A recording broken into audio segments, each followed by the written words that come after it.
আর চিন্তা করতে হবে না কাউকে, এবার সবার অন্নপূর্ণা ভান্ডার টাকা ঢুকবে। মেয়েদের জন্য একসাথে 4টি দারুণ সুখবর। যাদের অন্নপূর্ণা যোজনার আবেদন প্রথমে রিজেক্ট হয়েছিল, এখন স্ট্যাটাসে আন্ডার এনকোয়ারি দেখাচ্ছে।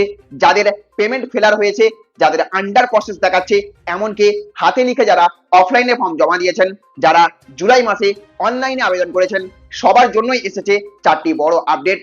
তাই আজকের ভিডিওটি একদম মিস করবেন না। আপনারা দেখছেন টেক শেয়ারিং অনলাইন। ভিডিওটি শুরু করার আগে একটা লাইক করে দিন, বেশি বেশি করে শেয়ার করে দিন। চ্যানেলে নতুন হয়ে থাকলে অবশ্যই সাবস্ক্রাইব করে বেল আইকনটিকে অন করে রেখে দিন।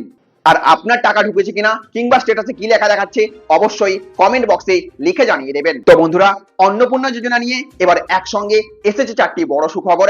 যারা মূলত এখনো 3000 টাকা পাননি কিংবা আবেদন নিয়ে দুশ্চিন্তায় ছিলেন, তাদের জন্য এই আপডেট অত্যন্ত গুরুত্বপূর্ণ।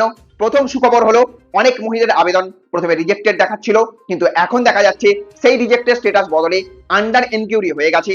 এর মানে আপনার আবেদন স্থায়ীভাবে বাতিল হয়ে যায়নি, বরং সরকার আবার নতুন করে আপনাকে আবেদন করার যাচাই করার সুযোগ দিচ্ছে। অর্থাৎ আপনাকে সেকেন্ড চান্স দেওয়া হচ্ছে, যোগ্য আবেদনকারীদের দ্বিতীয় সুযোগ দেওয়া হচ্ছে। এটাই বর্তমানে সবচেয়ে বড় সুখবর। আর দ্বিতীয় সুখবর হচ্ছে, অনেক ব্লক অফিস থেকে আবেদনকারীদের ফোন করা শুরু করা হয়েছে। অনেক জায়গায় সরকারি আধিকারিকরা সরাসরি বাড়ি বাড়ি গিয়ে ফিল্ড ভেরিফিকেশনও শুরু করে দিয়েছেন। যদি আপনার কাছেও ফোন আসে বা সরকারি টিম বাড়িতে যায়, তাহলে অবশ্যই সমস্ত নথি দেখিয়ে সহযোগিতা করবেন তাদেরকে। যাদের স্ট্যাটাস এখনো আন্ডার এনকোয়ারি, তাদের অনেকের ক্ষেত্রেই এই ফিল্ড ভেরিফিকেশন হচ্ছে। আর তৃতীয় সুখবর হচ্ছে, যাদের পেমেন্ট ফেলার দেখাচ্ছে, তাদের জন্যও বড় আপডেট এসেছে। অনেক ক্ষেত্রে ডিবিটি অ্যাক্টিভ না থাকা, ব্যাংক অ্যাকাউন্টে ডরমেন্ট হয়ে যাওয়া, অথবা আধার সংক্রান্ত প্রযুক্তিগত সমস্যার কারণে টাকা আটকে যাচ্ছে। তাই যত দ্রুত সম্ভব নিজের ব্যাংকে গিয়ে ডিবিটি লিংক, আধার লিংক এবং অ্যাকাউন্টের স্ট্যাটাস একবার চেক করে নিন।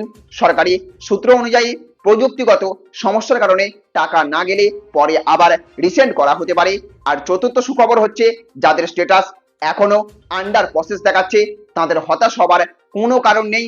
এর অর্থ এখনো আপনার আবেদনে অ্যাপ্রুভ বা রিজেক্ট হয়নি, কোনোটাই হয়নি। আপনার আবেদন এখনো প্রসেসিং এ রয়েছে। কয়েকদিন পর আবার স্ট্যাটাস চেক করলে নতুন আপডেট আপনি দেখতে পারবেন। এবার একটা খুব গুরুত্বপূর্ণ তথ্য আপনাদের জানিয়ে দিই। যারা শুধুমাত্র হাতে লিখে অফলাইনে আবেদন করেছিলেন, তাদের টাকা খুব শীঘ্রই ঢুকবে। আরও একটি বড় আপডেট হলো, সরকার এখনো প্রায় 2 মাস ধরে আবেদন গ্রহণ, ভেরিফিকেশন এবং রিভেরিফিকেশনের কাজ চালিয়ে যাবে। অর্থাৎ এখনো অনেক যোগ্য মহিলা প্রকল্পের আওতায় আসার সুযোগ পাবেন। তাই এখনই হতাশ হবার কোনো কারণ নেই।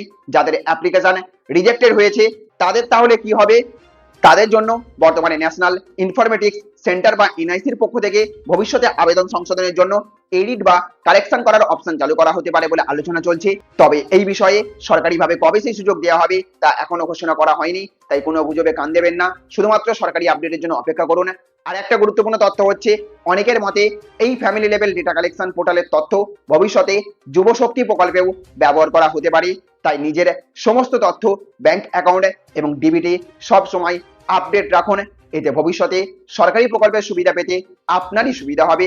সবশেষে আবারও আপনাদেরকে বলি, যদি আপনার স্ট্যাটাস রিজেক্টেড থেকে আন্ডার এনকিউরি হয়ে থাকে, তাহলে এটাকে ভালো খবর হিসেবেই দেখুন। যদি পেমেন্ট ফেলিওর হয়ে থাকে, তাহলে ব্যাংকে যোগাযোগ করুন। আর যদি আন্ডার প্রসেস থাকে, তাহলে কিছুদিন অপেক্ষা করে আবার স্ট্যাটাস চেক করুন, কারণ সরকারের তরফে এখনো যাচাইয়ের কাজ চলছে। তো বন্ধুরা, আপনাদের অন্নপূর্ণার জন্য স্ট্যাটাস এখন কি দেখাচ্ছে? Approved, payment failure, under process নাকি under এনকিউরি?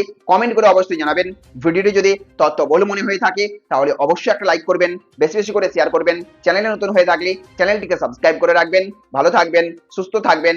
Thank you friends, thank you for watching.